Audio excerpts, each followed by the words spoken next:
Lahore central jail में 23 मार्च 1931 की शुरुआत किसी और दिन की तरह ही हुई थी। फर्क सिर्फ इतना था कि सुबह सुबह जोर की आंधी आई थी, बहुत तेज। लेकिन जेल के कैदियों को थोड़ा अजीब सा लगा जब 4 बजे ही वार्डन चरत सिंह ने उनसे आकर कहा कि वो अपनी अपनी कोठरियों में चले जाएं।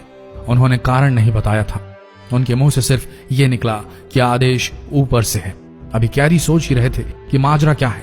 जेल का नाई बरकत हर कमरे के सामने फुसफुसाते हुए गुजरा कि आज रात भगत सिंह, राजगुरु और सुखदेव को फांसी दी जाने वाली है।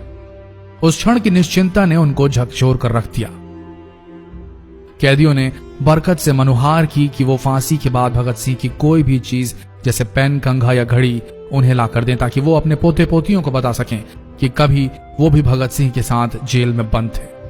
बरकत भगत सिंह की कोठरी में गया और वहां से उनका पेन और कंघा ले आया। सारे कैदियों में होड़ लग गई कि किसका उस पर अधिकार हो। आखिर में ड्रॉ निकाला गया, लाहौर कॉन्स्पिरेसी केस। अब सब कैदी चुप हो चले थे। उनकी निगाहें उनकी कोठरी से गुजरने वाले रास्ते पर लगी हुई थी। भगत सिंह उनके साथ फांसी पर लटकाए जाने के लिए उसी रास्ते से गुजरने वाले थे। एक बार पहले जब भगत सिंह उसी रास्ते से ले जाए जा रहे थे तो पंजाब कांग्रेस के नेता भीमसेन सच्चर ने आवाज ऊंची कर उनसे पूछा था, आप और आपके साथियों ने लाहौर कॉन्स्पिरेसी केस में अपना बचाव क्यों नहीं किया? भगत सिंह का जवाब था, इनकलाबियों को मरना ही होता है क्योंकि उनके मरने से ही उनका अभियान मजबूत होता है, अदालत में अपील से नहीं। वार्डन चरत सिंह भगत सिंह के खैर ख्वाह थे और अपनी तरफ से जो कुछ बन पड़ता था उनके लिए किया करते थे। उनकी वजह से ही लाहौर की द्वारकादास लाइब्रेरी से भगत सिंह के लिए किताबें निकलकर जेल के अंदर आ पाती थी। भगत सिंह की जेल की जिंदगी काफी कठिन थी। किताबें पढ़ने का शौक हो चला था उन्हें कि एक बार उन्होंने अपने स्कूल के साथी जयदेव कपूर को लिखा था कि वो उनके लिए कार्ल लिब्नेख्त की मिलिट्रिज्म, लेनिन की लेफ्ट विंग कम्युनिज्म और ऑप्टन सिंक्लेयर का उपन्यास द स्पाई कुलबीर के जरिए भिजवाएं। भगत सिंह जेल की कठिन जिंदगी के आदी हो चले थे। उनकी कोठरी नंबर 14 का फर्श पक्का नहीं था, उस पर घास उगी हुई थी। कोठरी में बस इतनी ही जगह थी कि उनका 5 फुट 10 इंच का शरीर बमुश्किल उसमें लेट पाए। भगत सिंह को फांसी दिए जाने से 2 घंटे पहले उनके वकील प्राणनाथ मेहता उनसे मिलने पहुंचे। मेहता ने बाद में लिखा कि भगत सिंह अपनी छोटी सी कोठरी में पिंजड़े में बंद शेर की तरह चक्कर लगा रहे थे।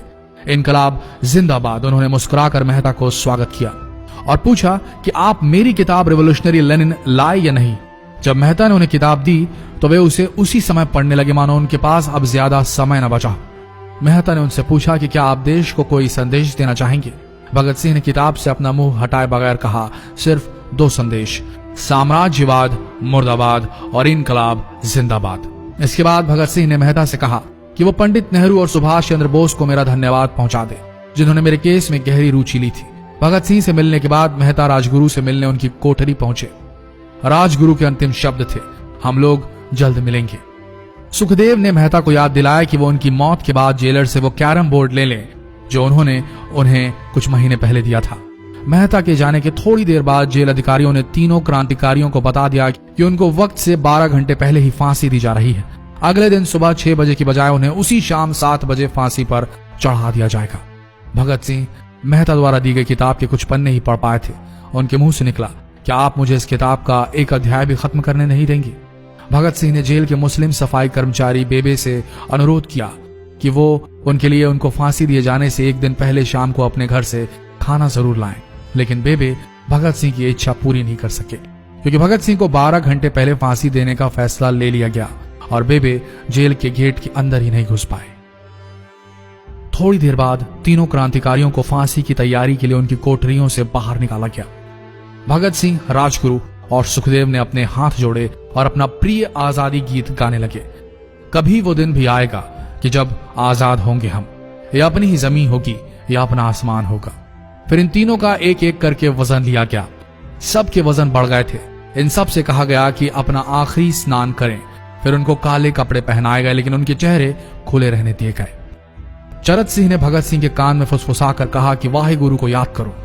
फांसी का तख्ता भगत सिंह लिए बोले, पूरी जिंदगी मैंने ईश्वर को याद नहीं किया। असल में मैंने कई बार गरीबों के कलेश के लिए ईश्वर को कोसा भी है। अगर मैं अब उनसे माफी मांग लूं तो वो कहेंगे कि इससे बड़ा डरपोक कोई नहीं। इसका अंत नजदीक आ रहा है, इसलिए ये माफी मांग रहा है।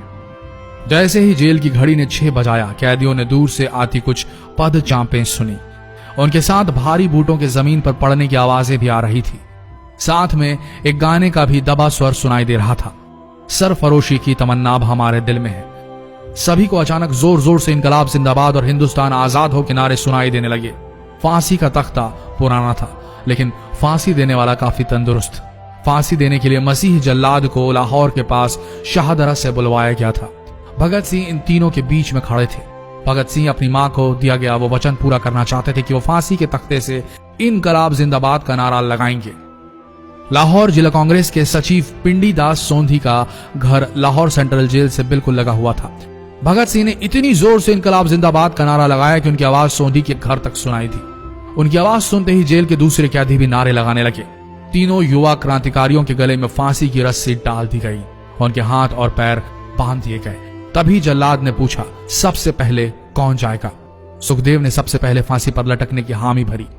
जल्लाद ने एक एक कर रस्सियां खींची और उनके पैरों के नीचे लगे तख्तों को पैर मारकर हटा दिया।